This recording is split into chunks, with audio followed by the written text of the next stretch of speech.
It's 2024, a new year. I thought that it'd be fun to talk through the brand trends that I would like to see in this new year. I don't know if you'll call them trends, but they are things that I would like to see happening in the world of brands, brand strategy. These are not predictions. They are just what I personally would like to see happening in the industry and in the field.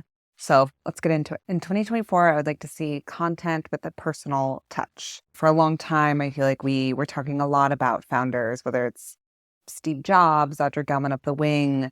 The founders were really front and center and really the face of the brands. But because of various backlashes, I feel like a lot of people went behind the scenes and you don't see as much like personal founder content now. But when I say personal content, I don't necessarily mean like the founder has to be front and center, they have to be on camera, the team has to be on camera talent. I more so mean things that feel like they're coming from the team building the product.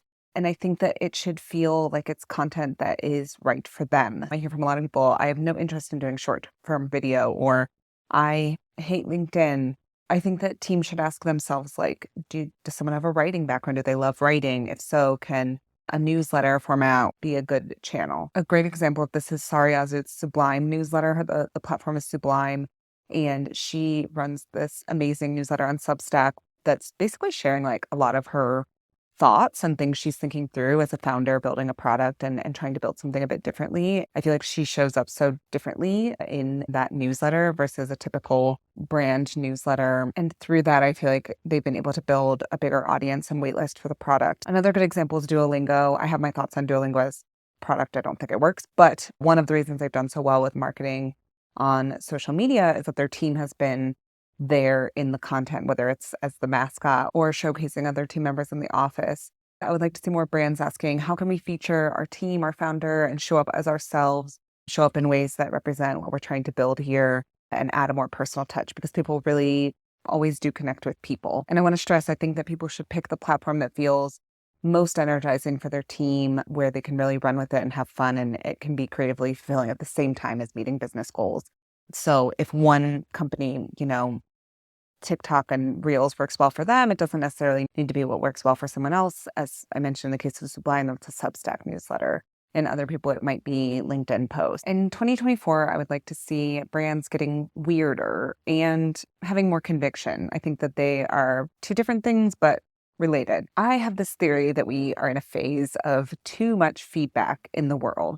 We are constantly getting feedback, whether it's engagement on a social media post or constant surveying our users. I feel like we are kind of always adjusting and ending up in the middle because of that feedback. You're not really seeing like extremes. I'd like to see brands who really know who they are, how they want to show up in the market and committing to that, and not constantly adjusting to all of this feedback, making more of a commitment to who they have chosen to be and why they've chosen to make these products. One good example of this weirdness is this new, I think it's a caffeinated water called Orca. They have this landing page that if you sign up for their email list, instead of a typical waitlist email, and you'll be the first to know the product updates, it says you will get a photo of their belly buttons. Very weird. They got a lot of attention for it. I saw it picked up because of that. It has nothing to do with the water, but it must have something to do with the type of company culture that they're looking to build. I don't know. I loved it. I wish more people would do weird stuff like that. In terms of having more conviction, I think that having conviction doesn't mean ignoring all customer feedback. When I was at Shake Shack, this was in maybe 2014, 2015, we decided to change the fries from the crinkle cut fries to fresh fries. They had a really good reason for it. It was based on, wanting menu items that felt more fresh, higher quality versus the frozen crinkle cuts. So they put a lot of time and effort into changing these fries, started rolling them out, and we immediately got bad feedback about it because people loved the crinkle cut fries. But we did not instantly change back to the crinkle cuts because there was a lot of conviction around feeling like the fresh cuts were better. Basically, over time, there was so much customer feedback about the fries that they decided, actually, you know what, let's give the customers what they want. It was wrong to change to the fresh cut. We're going to go back to the crinkle cut. But that was over the course of like several months, maybe a year. And so I think that's like a really good example of having conviction about why you're doing something, sticking with it long enough, not ignoring customer feedback, but knowing the right time to take that customer feedback and use it. I feel like nowadays we would maybe instantly change back to a place where maybe we didn't learn enough. So even though that's an example where the conviction in the end was not the long-term decision, I think it's a good example of doing something for a reason, sticking with it long enough, gathering customer feedback, but not reacting immediately to the customer feedback. And in the end, they're doing fine. In 2024, I would like to see more brands that have an element that will turn some people off. We can't please everyone, and I don't think that we should want to please everyone. We should want to please our target audience. I remember hearing some expression one time that if you don't have anything that people hate, you won't have something that people love. I don't know where I heard that. I don't know if that's a real expression, but I do remember that in my mind. I feel like a great example of this is metal music. A lot of people hate it, including me, but a lot of people really love it. And I think from the brand side, you can think about CrossFit. Goop is a great example. There's so many things that are such a turnoff about Goop to me and so many other people, but other people love it and it makes them something that people talk about. They've like really stuck with it. And going back to the conviction thing, they've had a lot of conviction around it. I want to see more that I think this is really not for me, but I really, really respect them for doing it like this. Versus in general, I just feel kind of like a lot of apathy towards most brands out there now. In 2024, I want to see more analog campaigns or more marketing efforts that do not scale or that aren't built for scale immediately. I have another theory, a lot of theories, that we are so attuned to how marketing works that we end up zoning out a lot of marketing efforts going on. I would like to see more brands skipping some of the like highly scalable, automated, data-driven platforms and going towards something that is a little more surprising and maybe is more manual or hands-on. This past year, I really loved Will Guidar's Unreasonable Hospitality book. He was the manager of 11 Madison Park. It was so inspiring because they are clearly like extremely, extremely high functioning. They have things like down to a T. All the operations are spot on. But then they also have this thing built into their company and culture of always wanting to surprise and delight people and really go outside of the box in the hospitality to make these memorable experiences.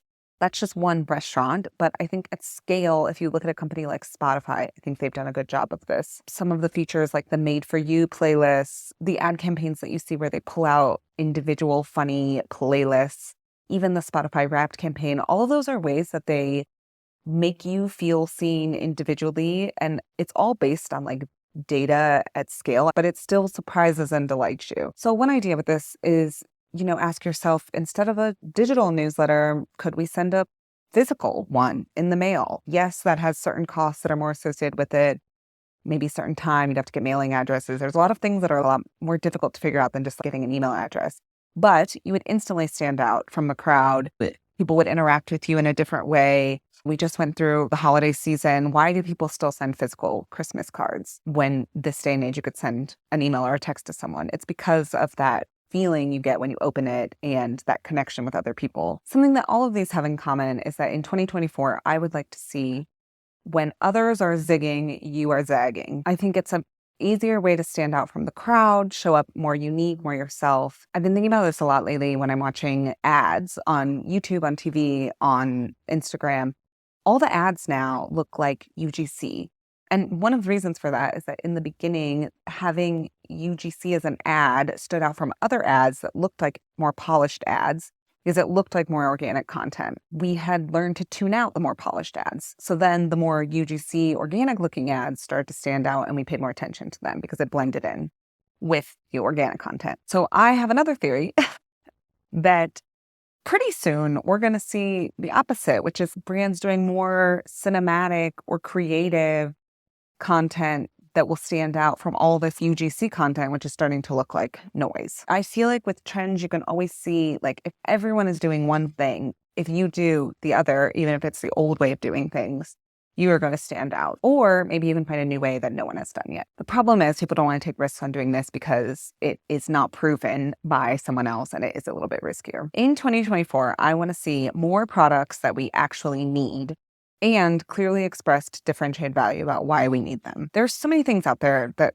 promise like micro changes or to make your life more comfortable. But we already live like very comfortable, privileged lives. If you're watching this video, we live a very comfortable, privileged life. I would like to see more things that are going to help us be better humans in this world and products that help us thrive. I would like us to think bigger to more impactful challenges. And I don't mean like, oh, we all need to go be working for like SpaceX or people need to be like founding, something that's going to completely solve climate change or something super lofty like that. A good example for me is that there's this artist in Detroit who makes my favorite paper planner. A planner is something very small in the grand scheme of things, but it helps me feel more organized.